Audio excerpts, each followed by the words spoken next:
Nous avons visité ensemble un chantier de reconstitution suite à un dépérissement massif de plus de 7 hectares. Et on a replanté cet hiver et ce printemps, donc les 7 hectares. Cela représente environ 15 000 plants, un panel d'arbres qui vont du douglas au pin laricio, pin sylvestre, du mélèze. Alors l'objectif de cette plantation, c'est de séquestrer du carbone, évidemment. Il faut savoir regarder la forêt, il faut s'apprivoiser la forêt, il faut revenir en forêt, il faut éduquer les enfants et les moins jeunes à cet environnement qui est magnifique. La forêt, c'est notre source de vie.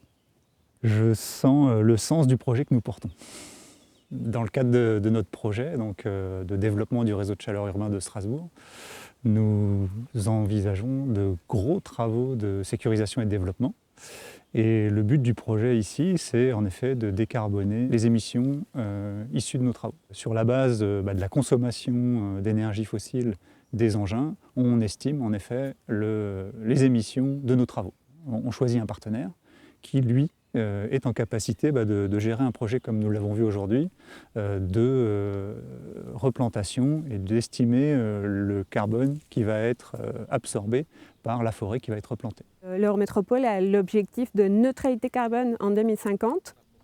Et cette neutralité, on peut l'atteindre avec l'évitement des émissions, ensuite par la réduction des émissions et finalement avec la compensation ou la contribution de nos émissions. L'avantage de la plantation d'arbres, c'est aussi qu'on contribue à améliorer, à régénérer la biodiversité et on prend soin de ressources comme l'eau, les sols. Donc il y a plein de différents co-bénéfices qui sont aussi soignés grâce à ce type de projet.